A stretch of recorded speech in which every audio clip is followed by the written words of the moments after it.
네, 주요 외신을 통해서 글로벌 인사이드 소식 확인해 보셨습니다.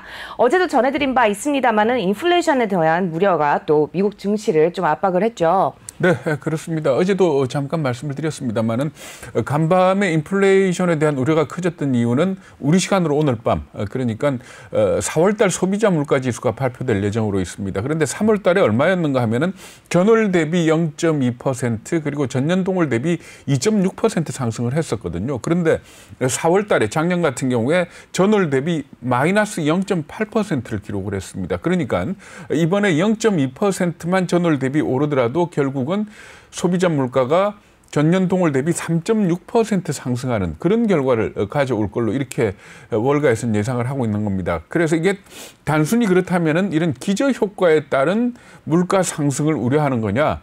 그건 아닌 것 같습니다. 그러니까 어제도 말씀을 드렸습니다만은 간단하게 축약을 해서 다시 한번 짚어본다면은 지금 현재 이 물가 상승이 숫자로 나타나는 기저효과에 따른 게 아니고 근본적으로 물가를 밀어올리고 있는 그런 현상이 있다 이렇게 보는 겁니다. 그 첫 번째가 뭔가 하면은 잘 아시겠지만은 농산물을 비롯해서 뭐 산업금속 목재 할 거 없이 지금 전부 다 원자재가 올라가고 있지 않습니까? 그렇죠. 여기에다가 또 가장 문제가 되는 게 또 공급망 문제. 그러니까 반도체라든지 하는 이런 부분에서 공급망 문제가 지금 얘기가 되고 있고요. 또 뿐만 아니고 여기에 기름을 붓는 게 결국은 기록적인 부양 대책 아니냐 하는 이런 얘기까지 나오고 있습니다. 그렇기 때문에 눈으로 보는 숫자로 나오는 기저효과에 따른 소비자 물가 지수도 걱정이지만 이 물가 지수가 과연 일시적인 거겠느냐, 계속 올라가지 않겠느냐, 특히 인력난 같은 경우에 임금을 올리고 있다라는 그런 얘기까지 나오고 있거든요. 맞습니다. 네, 지금 인력난에 대해서 말씀을 좀 해주셨지만은 오늘 나온 지표에서도 보면은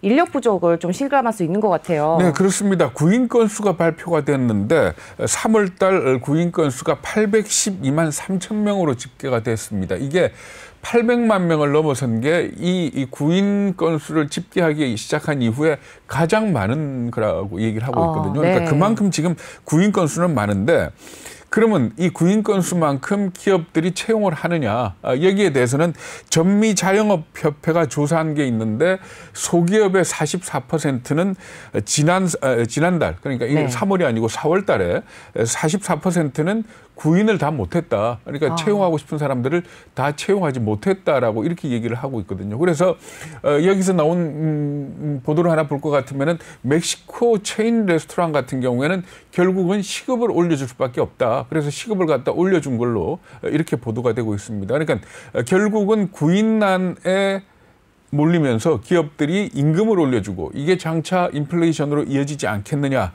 이렇게 예상을 하고 있는 겁니다. 그럼에도 불구하고 연준 위원들의 스탠스는 좀 변함이 없는 것 같아요. 네, 그렇죠. 그러니까 간밤에도 연준 위원들이 상당히 많은 사람들이 발언을 했습니다. 브레이너드 그 연준 부위원이라든지 아니면은 클리브랜드 그리고 필라델피아 연은 총재가 발언을 했는데 내용은 한결같습니다. 그러니까 연준이 목표로 삼고 있는 인플레이션과 완전 고용 이걸 갖다가 달성하려고 그러면 아직 멀었다. 시간이 더 필요하다. 그리고 만약에 인플레이션이 나타난다 하더라도 대응할 준비가 돼 있다. 이렇게 얘기를 했습니다.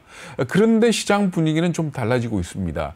이렇게 계속 안심시키는 얘기를 하고 있지만은 투자 거물이라는 사람들, 그러니까 레이 달리오 같은 사람들이 하는 얘기를 볼 것 같으면은 이렇게 재정 정책과 금융 정책이 동시에 경제 상황과 어긋난 것은 역사적으로 한 번도 없다. 그러니까 이 재정 정책이라도 내지는 금융 완화 정책도 이제는 좀 긴축적으로 가야 되는 거 아니냐 하는 그런 얘기들을 하고 있습니다. 그렇기 때문에 어떻게 본다면은 이 테이퍼링이라든지 금리 인상이라든지 하는 데 대한 논의가 좀 빨라질 가능성도 있고 그게 뭔가 하면은 내일 나올 소비자 물가 지수 그리고 그 이후에 여러 움직임들을 보는 게 옳을 것 같습니다. 예를 들어서 어제 그 중국의 생산자 물가 지수가 발표가 됐거든요. 그런데 중국의 생산자 물가 지수가 3월 달에 6.8%가 오른 걸로 이렇게 발표가 됐습니다. 이게 한 3년 7개월 만에 가장 큰 폭이라 그러는데 중국의 생산자 물가 지수가 올라간다는 얘기는 뭔가 하면 이 인플레이션이 글로벌로 확산될 수 있다. 하는 그런 의미가 있거든요. 그렇기 때문에 각종 경제 지표를 좀 유심히 지켜봐야지 연준의 앞으로의 어떤 스탠스 변화를 좀 미리 가늠해 볼 수 있지 않을까 이렇게 생각이 됩니다.